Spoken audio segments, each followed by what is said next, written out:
नाराज भुजबळ माघार घेण्याची शक्यता। थोड्याच वेळात छगन भुजबळांची पत्रकार परिषद। भुजबळ काय भूमिका मांडणार याकडे सर्वांचं लक्ष। रत्नागिरी सिंधुदुर्ग शिवसेनेला मिळेल अशी अपेक्षा होती। सध्या दुधाची तहान ताकावर भागवतोय रामदास कदमांचा हल्लाबोल। ज्याचं पुण्य संपलं तो पक्षातून बाहेर जातो। गिरीश महाजरांचा उन्मेष पाटलांवर हल्लाबोल। महाजर यांच्या पापाचा घडा भरलाय। उन्मेष पाटलांचा महाजन यांच्यावर पलटवार। चंद्रहार पाटलांनी महाविकास आघाडीकडून केला अर्ज दाखल। उमेदवारी अर्ज भरताना संजय राऊत जयंत पाटील होते उपस्थित।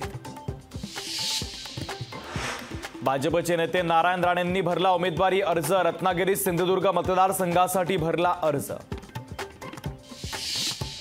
भाजपने पवार कुटुंबामध्ये फूट पाडली नाही। निवडणुकीनंतर पवार कुटुंबाने पुन्हा एकत्र यावं संजय काकडेंचं मोठं वक्तव्य।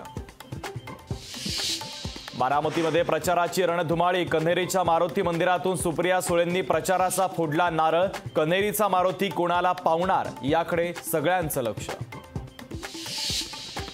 उमेदवारीसाठी श्रीराम पाटलांनी 3 पक्ष बदलले। रक्षा खडसेंचा आरोप तर पक्ष बदलले तरी सत्ता किंवा पद उपभोगलं नाही। श्रीराम पाटलांचा प्रत्यारोप। महायुतीमधील संभाजीनगरचा लोकसभेचा तिढा आज सुटणार। उमेदवाराची घोषणा होणार असल्याची संजय शिरसाटांची माहिती। तर ठाण्याची जागा शिवसेनेकडेच राहण्याची शक्यता।